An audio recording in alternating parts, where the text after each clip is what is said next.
দেখতে ভালো হবে। বলে অন্তত বল কিরাম করলে ভালো হয়। বলে এক পাশে থাকবে খাট, খাটের সামনে থাকবে একটা মাদুরু পাতার জায়গা, তার সামনে থাকবে দেওয়ালের একটা শোকেস। খাটে বসে বসে শোকেসের দিকে তাকানো হবে। বাঘ আছে পিছনে, কাছের ভিতরে সামনে আছে হরিণ, পিছনে আছে এমন করে বাঘ, সামনে আছে খরগোশ, পিছনে আছে প্রজাপতি, সামনে আছে ফুল, পিছনে আছে বিড়াল, সামনে আছে ইঁদুর। শোকের ভিতরে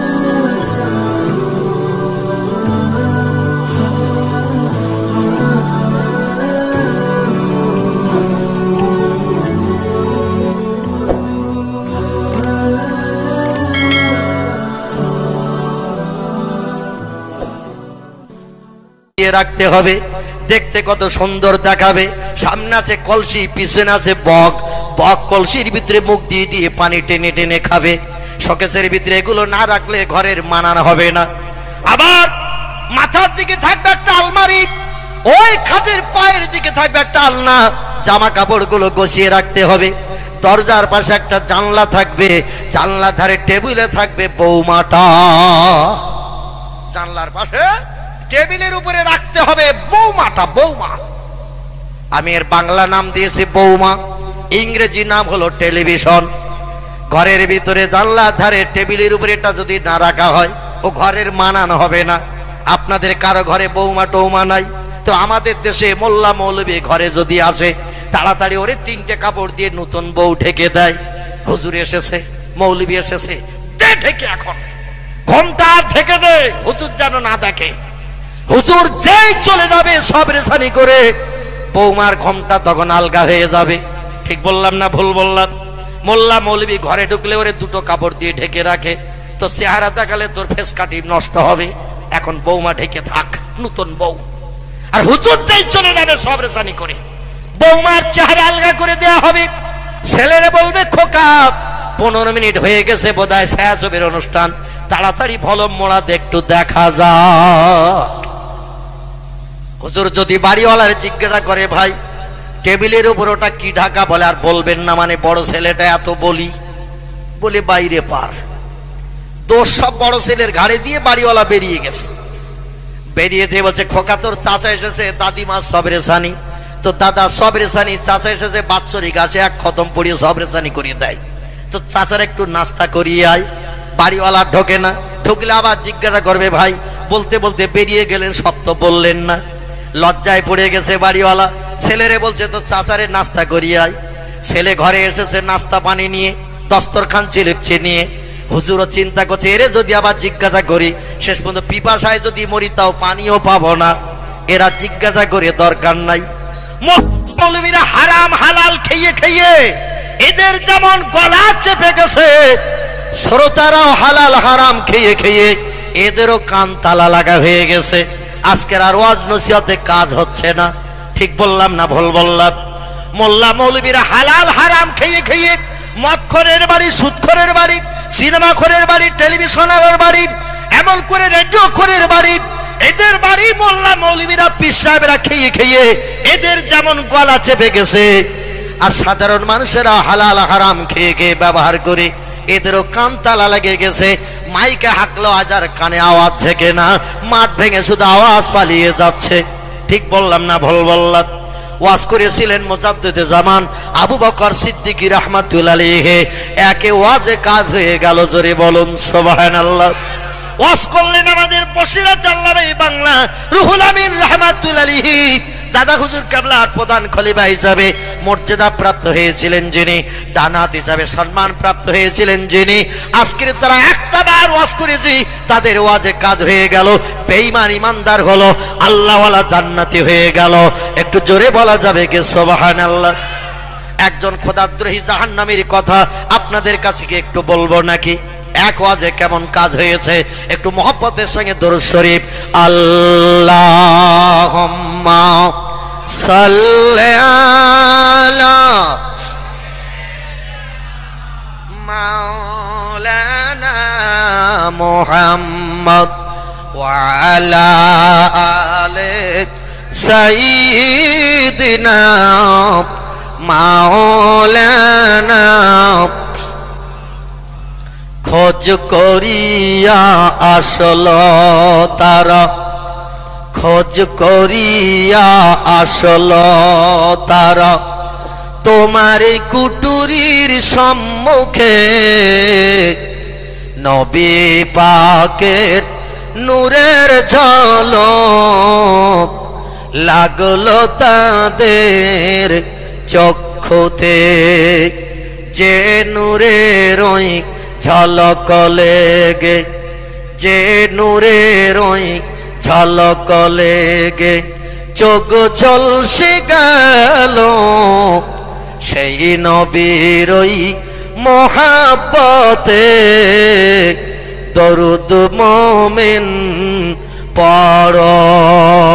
আল্লাহুম্মা সাল্লি আলা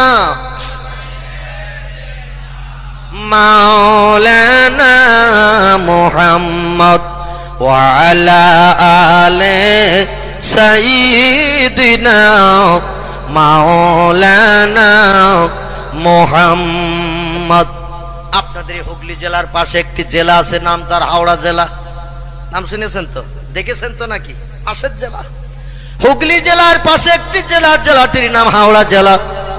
হাওড়া জেলা একটি জায়গার নাম হলো বাকুল। বাকুল কি নাম বললাম? বাকুল শরীফ। ফুরফুরা থেকে 18 কিলোমিটারের মতো রাস্তা। ওই মুন্সিরহাটের আগে বড়গেছিয়া থেকে কিছুটা সামনে যে জায়গাটির নাম হলো বাকুল শরীফ। অনেকে গেছেন না ওখানে? চৈত্র মাসের প্রথম সপ্তাহে প্রতি বছর জলসা হয়, হয় না?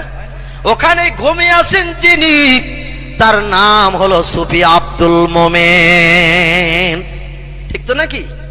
এই লোকটার আসল নাম ছিল প্রতাপ চন্দ্র সেন। কি নাম বললাম? প্রতাপ চন্দ্র সেন।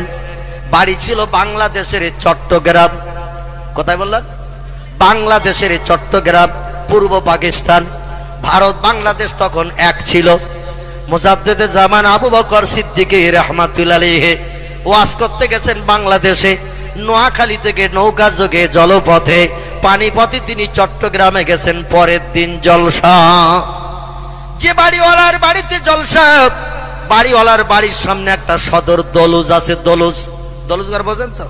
এখন তার দলুজ ঘরের দরকার নাই। মামাতো ভাই, খালাতো ভাই, বন্ধু এসেছে, ঘরের ভিতরে জায়গা। খোকার বাপ বাড়ি নাই, খোকার মা তো আছে, অসুবিধে কিছু নাই, যা লাগবে সব দেবে, কোনো অসুবিধা নাই। আগেকার যুগে আত্মীয় স্বজন আসলে বাড়ির সদরে বসো, অন্দর মহলে ঢোকার পারমিশন নাই। বাড়িওয়ালা বাড়ি আসবে, তারপরে যদি নিয়ে আসে তখন আসবে। তার আগে এখন আমরা মেয়েরা বাড়িতে কোনো বেটা ছেলের প্রবেশ অধিকার নাই। ঠিক বললাম না ভুল বললাম? এখন মডার্ন হয়ে গেছে। মামাতো ভাই, খালাতো ভাই, বন্ধু এসে ও বাইরে থাকবে কেন? ঘরে ঢুকুক, অসুবিধা নেই। ঘরে ঢুকে যায়। আর ঘরের মেয়েরা বলে অনেকদিন পরে এসেছিস। বলে খেয়াল ছিল না, মনে ছিল না, তো এসেছি। বলে আজ 11 মাস বিয়ে হয়েছে, তোরে দেখিনি। বাপের বাড়ি থাকতে সপ্তাহে সপ্তাহে দেখতাম। আমি রান্না করতে যাই, গালটা হা কর, একটু পান দিয়ে যাই, হা কর। বলে আমার হাতে দে খাই। বলে অনেকদিন পরে এসিস, তোর হাতে দিলে আমার কথা মনে থাকবে না, তোর গালে এমন করে দেবো যেন 3 সপ্তাহ অন্তর অন্তর আসিস। বুঝতে পেরেছেন? গাল হা কর, গালে দে। খোকার বাপ মাঠ থেকে বাড়ি আসে কাজ করে, এসে যদি বলে আজকে রৌদ্র পড়েছে খুব, পিপাসায় কলিজা শুকিয়ে গেছে, 1 গ্লাস পানি হলে ভালো হয়। আমাদের মেয়েরা বলে সেই কলসি আর ওই গ্লাস যত পারো ঢালো আর খাও, আমার এখন পানি দেওয়ার সময় নাই। এখানকার মারা অবশ্য এরম বলে টলে না। রৌদ্র পড়তেছে দেখে ওরা মাল সব রেডি করে রেখে দেয়। বাড়ি আসলে খোকার বাপেরা হাওয়া দিতে হবে, ঠান্ডা পানি দিয়ে পিপাসা দূর করতে হবে। এখানকার মারা অ্যাডভান্স সব জোগাড় করে রেখে দেয়। আমাদের 24 পরগনা বসিরহাট এলাকার কথা বলছি। মামাতো ভাই, খালাতো ভাই, বন্ধু আসলে ওর গালে জোর করে দেয়। আর স্বামী এসে যদি বলে পিপাসা লেগেছে 1 গ্লাস পানি, বলে আমি রান্নাঘরে আসি, সেই গ্লাস আর ওই কলসি যত পারো ঢালো আর খাও, অসুবিধে কিছু নাই। এরা বাজার থেকে মাঝে মধ্যে বাড়ি আসে রাত 11টায়, এসে জিজ্ঞাসা করছে রান্না বান্না কি হয়েছে। বলে উচ্ছে বেগুন, মাছ ঝোল আছে আর ভাত। বলে গাটা যেন গরম গরম ভাব, খান 2 রুটি হলে ভালো হতো, কারণ ভাত খেলে জ্বর একটু বেশি হয়, রুটি খেলে আর জ্বরটা বেশি হয় না। খান 2 রুটি হলে ভালো হতো, যেন 103 জ্বর ভাব। আমাদের মেয়েরা বলে এই রান্নাঘর থেকে 3 ঘন্টা ধরে আগুন পয়ে আসলাম, উচ্ছে বেগুন রান্না করলাম, মাছের ঝোল ভাত, আর এখন রাত 11টায় বাড়ি এসে বলছো রুটি, অত যদি রুটি খাওয়ার ইচ্ছা হয় রান্নাঘরে যাও, তৈরি করো, খাও, আমি বাপের মেয়ে যেতে পারবো না। যদি তোমার ভালো না লাগে মেম্বার ডাকো, আর আমার ডিম বেচা পয়সা আছে, চারানার কাগজ আমি আনতেছি, সঙ্গে সঙ্গে ডিভাইডেড, কোনো অসুবিধা নাই। মেম্বারকে ডাকবে তুমি, কাগজ কিনবো আমি, সঙ্গে সঙ্গে সই স্বাক্ষর করে আমরা ও ভাইয়ের মতো চিন্তা ভাবনা নেব। এখন রাত দুপুরে আর রুটি বানাতে যেতে পারবো না, তুমি এখানকার মারা ভালো, রাত 12টায় এসেও যদি বাড়িওয়ালা বলে দুখানা রুটি, তো 4খানা করিয়ে দেয়। রাত্রি দোকান খাবে, সকালে দোকান খাবে, ঠান্ডা বাসি ভাত টাত খেতে হবে না, খোকার বাপের জ্বর হবে, এরা যত্ন করে ভালো।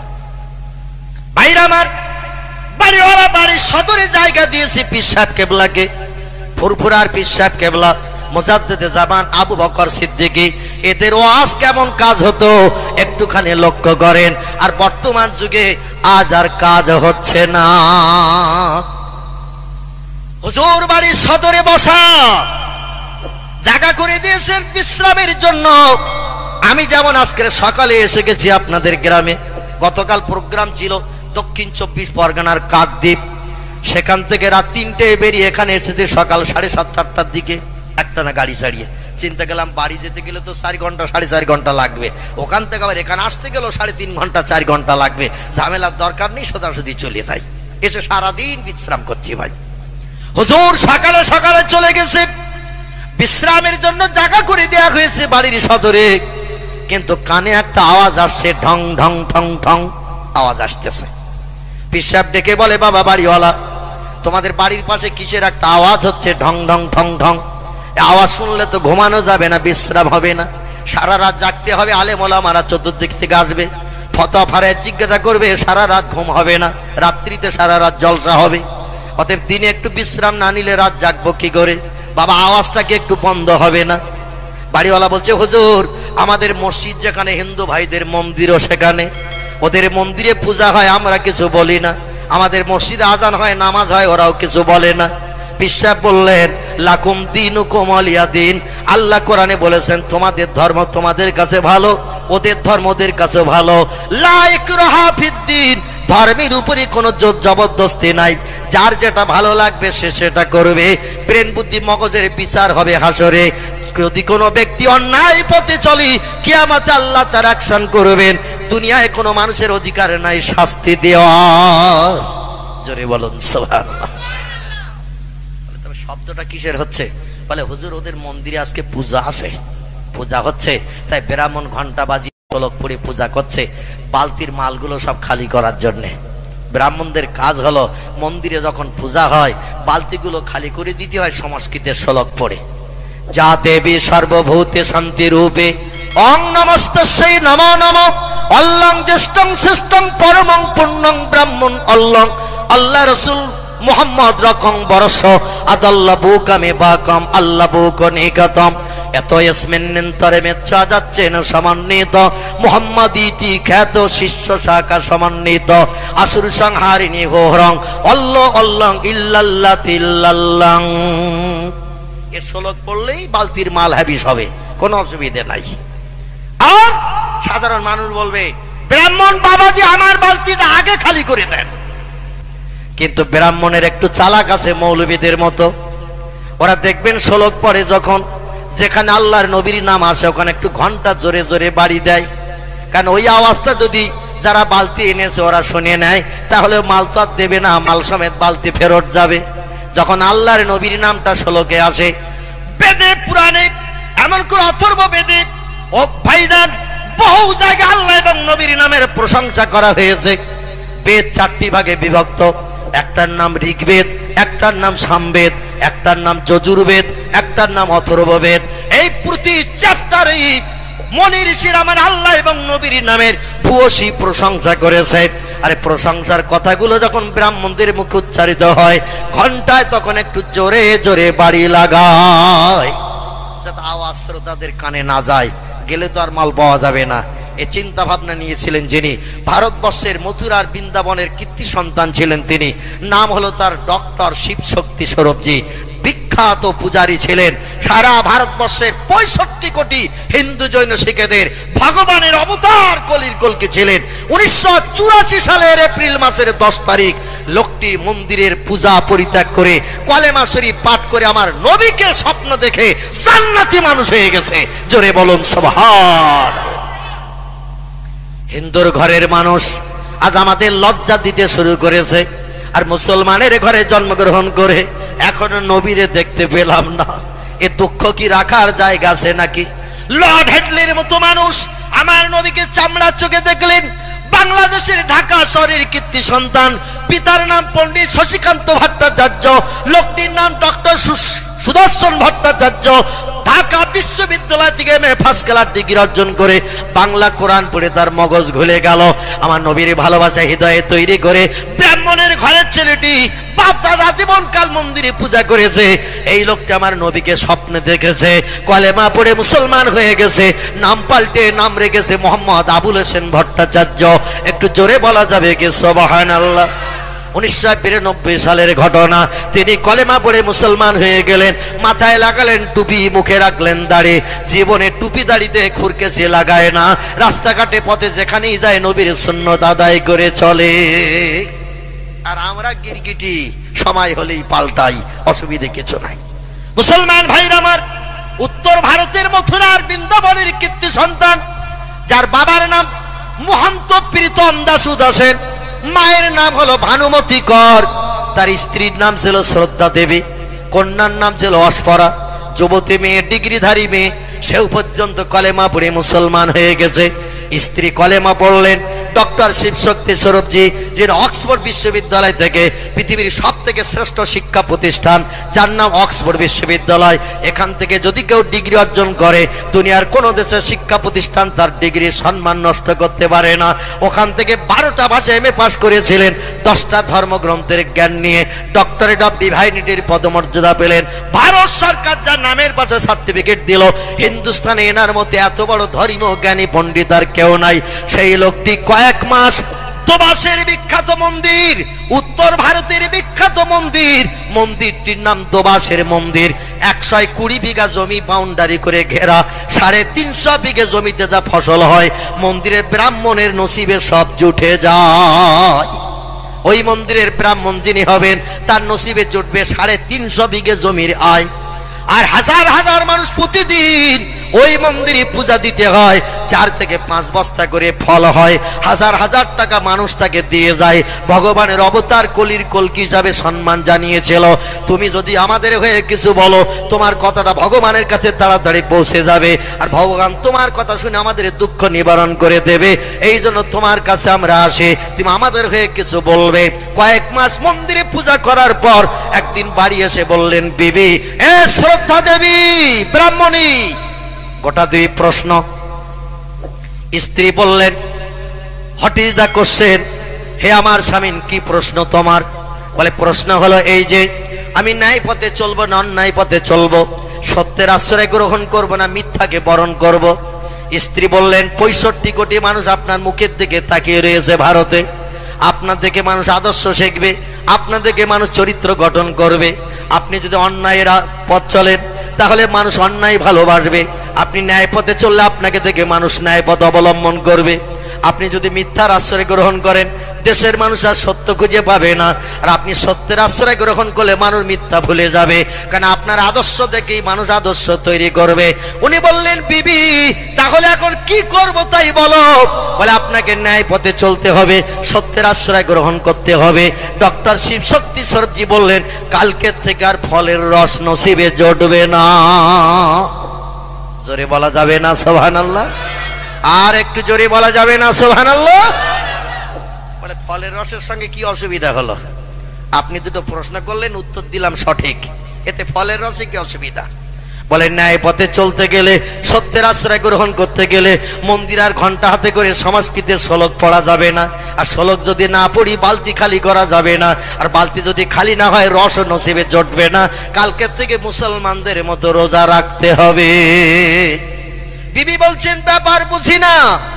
ডক্টর শিবশক্তি স্বরূপজি বললেন, আমি বেদ পড়তে জানি, পুরাণ পড়তে জানি, গীতা পড়তে জানি, বাইবেল পড়তে জানি, জেন্দাবাস্তা পড়তে জানি, রামায়ণ পড়তে জানি, মহাভারত পড়তে জানি, ত্রিপিটক পড়তে জানি, এমন করে ভাগবত পড়তে জানি, মুসলমানদের ধর্মগ্রন্থ কোরআন শরীফ আমি শুরু থেকে শেষ পর্যন্ত পড়তে পারি এবং এক জায়গায় বসে তার মানও বলে দিতে পারি। আমাদের মতো মৌলবীদের কাছে হঠাৎ যদি কোনোদিন কোরআন শরীফ কেউ নিয়ে আসে, এসে যদি বলে হুজুর এই জায়গাটা বুঝতে পারছেন একটু বুঝিয়ে মানে বলে দেন, হুজুর বলবে আমার স্যার পায়খানা 3 দিন ধরে হচ্ছে, হঠাৎ বেগ লেগেছে, লোটা বদনা দিয়ে আগে পায়খানা করে আসি। বাথরুম যদি দেখিয়ে দেন বাথরুমে ঢুকবে না, বলবে কোন দিকে পেয়ারা বাগান, খড়ি বাগান, আখ বাগান আছে দেখিয়ে দে, ওই দিক থেকে কাজ মিটিয়ে আসি। খালধারির দিকে যদি হুজুর একবার কাঁসা বা পিতলের বদনা নিয়ে যায়, জীবন আর ফেরবে না, খাল ঝাঁপিয়ে চলে যাবে, বদনাও আর পাওয়া যাবে না, 150 টাকা হ্যাবিস। এরাম হুজুর যদি খাল পাড়ে যেতে চায়, কলা বাগান, আখ বাগানে ঢুকতে চায় বাথরুমের পায়খানার জন্য, তো হরেক মাল 6.5 টাকা মার্কা দিতে হবে ভাই। প্লাস্টিক 6.5 টাকা মার্কা, ও চলে গেলে খুব বেশি অসুবিধা হবে না। তবে কাঁসা বা পিতলের লোটা বদনা যদি দেন, ওর জীবন আর ফেরবে না। ঠিক বললাম না ভুল বললাম? ফেরবে না আর। ভারতে প্রথম কোরআন শরীফের বাংলা বঙ্গানুবাদ করেছিলেন যিনি, মুসলমানের ছেলে নাম তিনি, তার নাম হলো ভাই গিরিশচন্দ্র সেন। হিন্দুরা কোরআন শরীফ পড়ে, হিন্দুরা কোরআন ভালোবাসে, হিন্দুরা কোরআনকে ভক্তি করেছে। স্বাধীনতা বিপ্লবীর মহান নেতা মিস্টার মহাত্মা গান্ধী কোরআন ভালোবেসেছে। স্বাধীন ভারতের প্রথম প্রধানমন্ত্রী পণ্ডিত জওহরলাল নেহরু কোরআন ভালোবেসেছে। স্বাধীন ভারতের প্রথম নারী প্রধানমন্ত্রী মিস ইন্দিরা গান্ধী কোরআনের আদর্শ মেনেছে। ভারতের হিন্দুর ঘরের কীর্তি সন্তান ডক্টর রামনারায়ণ শাস্ত্রী আল্লাহর কোরআনকে ভালোবেসেছে। পণ্ডিত হরপ্রসাদ শাস্ত্রী কোরআন ভালোবেসেছে। লালা লাজপত রায় কোরআন ভালোবেসেছে। পণ্ডিত কালিদাস কাপুর কোরআন ভালোবেসেছে। তেজ বাহাদুর সাপ্রু কোরআন ভালোবেসেছে। জোড়াসাঁকো ঠাকুর বাড়ির কীর্তি সন্তান বিশ্বকবি রবীন্দ্রনাথ ঠাকুর আল্লাহ নবীর সুন্নতকে সারা জীবন পালন করে চলে গেছে, আর আমরা মুসলমান সেই নবীকে চিনতে পারিনি। এ দুঃখ কি আর রাখার জায়গা আছে নাকি ভাই? ভারতের কীর্তি সন্তান স্বামী বিবেকানন্দ আমেরিকার শিকাগো শহরে ইংরেজিতে 3 ঘন্টা বক্তৃতা দিয়েছিলেন। তার বক্তৃতার 3 ভাগের 2 ভাগ ছিল আমার নবীর জীবন আদর্শের উপরে। জোরে বলুন সুবহানাল্লাহ। যিনি বিশ্ব রেকর্ড করলেন, ভারতের কীর্তি সন্তান মর্যাদা পেলেন, স্বামী বিবেকানন্দ যিনি ইংরেজিতে বক্তৃতা করেছিলেন। ও দেশের মানুষেরা জানতো, ভারতের মানুষ ইংরেজি জানে না। 3 ঘন্টার মতো বক্তৃতা করলেন শিকাগো শহরে। বিদেশিরা বলল ভারতের এত ইংরেজি জানে না, এবং তার বক্তৃতায় মানুষ মুগ্ধ হয়ে কেঁদেছিল। তার বক্তৃতা 3-এর 2 অংশ ছিল আমার নবীর জীবন আদর্শের উপরে। একটু জোরে বলা যাবে কি সুবহানাল্লাহ? আমরা মুসলমান সেই নবীরে চিনতে পারিনি, শুধু নবী দিবস করতে এসেছে। আল্লাহুম্মা সাল্লি আলা লা ইলাহা ইল্লাল্লাহ 4 বার পড়েছি, কাজ মিটে গেছে, ব্যাস হয়ে গেছে, আর দরকার নেই। ও মুসলমান ভাইরা আমার, আচার্য বিনয় ভাবের নাম আপনারা শুনে থাকবেন। এর কেউ কোরআনের বাংলা অনুবাদ করেছে। ভারতের হিন্দুর ঘরের ছেলে মেয়েরা এ দেশে যদি মানুষ হতে চাও, মুসলমানদের কোরআন আরবি ভাষায় লেখা, পড়তে জানো না মানে মতলব জানো না, বাংলায় লিখে দিচ্ছি, একবার দেখে নাও, পড়ে নাও, তাহলে তোমরা মানুষ হতে শিখবে। একটু জোরে বলা যাবে কি সুবহানাল্লাহ? হিন্দুর ঘরের মহান কীর্তি সন্তান, কথায় কথা বেড়ে যায়, যার নাম ডক্টর রামনারায়ণ শাস্ত্রী। উনি একটি তথ্য দিলেন ইতিহাসে লিখে, আজ অমরত্ন লাভ করে রয়েছে লেখাটি। উনি বললেন ভারতের অধঃপতিত হিন্দু সমাজে ইসলাম এসেছিল আলোক দীপ্তি নিয়ে।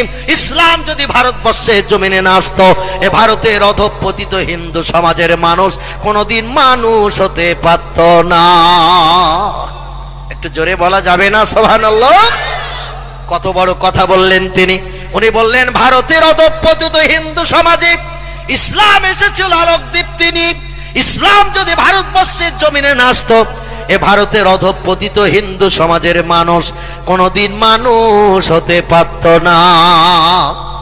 ইসলাম ধর্মে হিন্দুস্তানে এনেছিলেন যিনি, নাম হলো তার হযরতে খাজা আজমিরি। রাজস্থানের আজমিরে ঘুমিয়ে আছেন যিনি, যার বাবার নাম ছিল খাজা গিয়াসউদ্দিন, ওনার নাম খাজা। এমন করে মহিউদ্দিন হিন্দুস্তানের 3 জেন্ডা করলেন যিনি।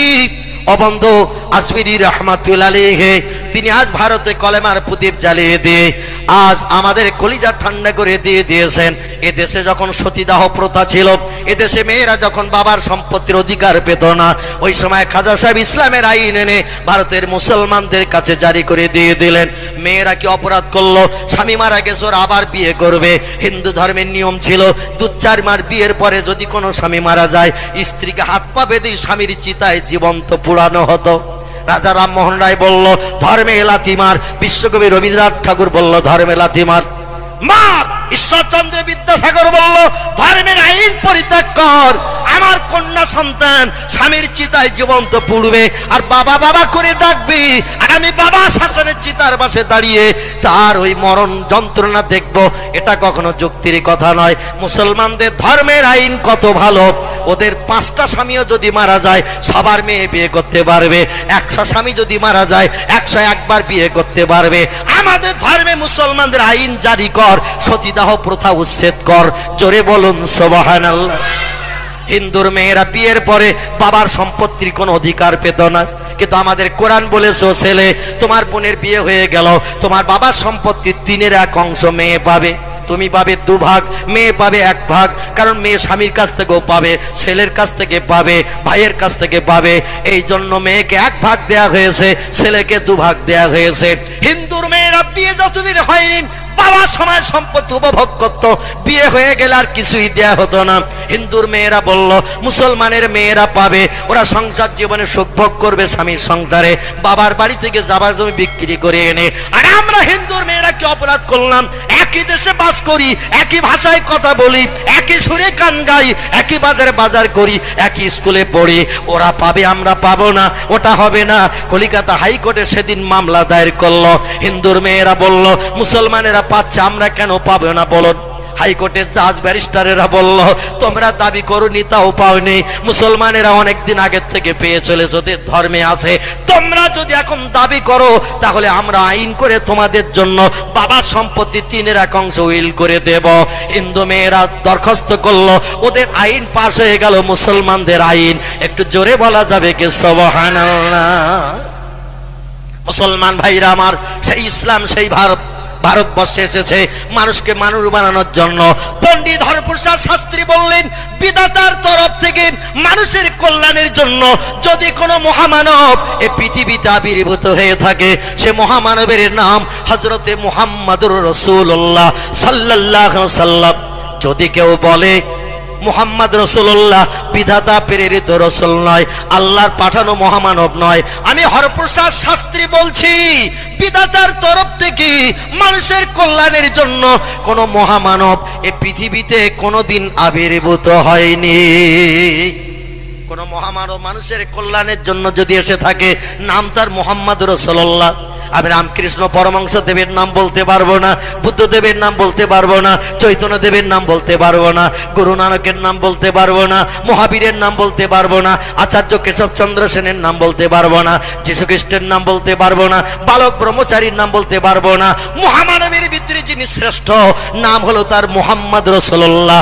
একটু জোরে বলা যাবে কি সুবহানাল্লাহ? বর্তমান খ্রিস্টানের দেশে, আমেরিকার দেশে একজন উচ্চ লেখকের সুনাম হয়েছে, নাম হলো তার ডক্টর এইচ.এম. হার্ট। বিশ্ববিখ্যাত লেখক হিসাবে তাম পৃথিবীতে যিনি সুনাম পেয়েছেন, এই নাম ডক্টর এইচ.এম. হার্ট। ইংরেজি ভাষা একটা বই লিখে তাম বিশ্বে সুনাম অর্জন করেছে। বইটির নাম দিয়েছেন ইংরেজিতে দ্য 100। কি নাম বললাম? দি 100। বইটার নাম দিয়েছে দ্য 100, এর বাংলা নাম হলো 100। বইটার বাংলা নাম হলো 100, ইংরেজিতে নাম হলো দ্য 100। লেখকের নাম ডক্টর এইচ.এম. হার্ট। আমেরিকার দেশের উচ্চ শিক্ষিত খুব বড় সাহিত্যিক, খুব বড় লেখক। এই বইটা লিখে পৃথিবীতে খুব বড় সাহিত্যিকের সম্মান পেয়েছেন। তার বইতে 100 মনি ঋষির জীবনী লিপিবদ্ধ করেছেন। দুনিয়ার 100 ভালো লোকের জীবনী লিখেছেন তিনি। এই ভালো লোকের জীবনী লিখে পৃথিবীর মানুষের কাছে বড় সুনাম অর্জন করেছেন। তবে তার বইয়ের প্রথমে যে লোকটা জীবনী জায়গা পেয়েছে, সেই লোকটি রামকৃষ্ণ পরমহংস দেব নন, বুদ্ধদেব নন, চৈতন্য দেব নন, গুরু নানক নন, মহাবীর নন, আচার্য কেশবচন্দ্র সেন নন, যীশু খ্রিস্ট নন, বালক ব্রহ্মচারী নন, ডক্টর শিবশক্তি স্বরূপ যে নন, যুক্তরাষ্ট্র যুক্তরাষ্ট্রের ভূতপূর্ব প্রেসিডেন্ট মিস্টার হুভারের নাম লেখা হয়নি, জার্মান প্রেসিডেন্ট মিস্টার হিটলারের নাম লেখা হয়নি, ইতালির প্রেসিডেন্ট মিস্টার সিনোর মুসোলিনির জীবনী লেখা হয়নি, চীনের প্রেসিডেন্ট মিস্টার শি হংতির জীবনী লেখা হয়নি। যারা মরণের পর ইতিহাসে অমরত্ব লাভ করে রয়েছে এদের কারো নাম লেখা হয়নি। পৃথিবীতে বড় বড় বিজ্ঞান যারা এসেছে, কারো নাম রুশো, কারো নাম প্লেটো, কারো নাম হেগেল, কারো নাম ক্যান্ট, কারো নাম ভয়েল, কারো নাম জার্নাল, কারো নাম মিলি, কারো নাম টমাস কার্লাইল, কারো নাম উইলিয়াম মোর, কারো নাম এডওয়ার্ড গিবন, কারো নাম গোয়েত, কারো নাম আইজাক নিউটন, কারো নাম গ্যালিলিও। বড় বড় বিজ্ঞান যারা এসেছে কারো জীবনী তিনি লেখেননি। প্রথম যার জীবনী দিয়ে শুরু করেছেন তিনি হলেন আমাদের নবী মুহাম্মাদুর রাসূলুল্লাহ। একটু জোরে বলা যাবে কি সুবহানাল্লাহ? নারে তাকবীর, নারে তাকবীর। বিশ্ব নবী দিবস, বিশ্ব নবী দিবস। ডক্টর এসএম হাটকে জিজ্ঞাসা করা হলো কত ভালো ভালো মানুষ আছে পৃথিবীতে, মুহাম্মদের জীবনী দিয়ে প্রথম কেন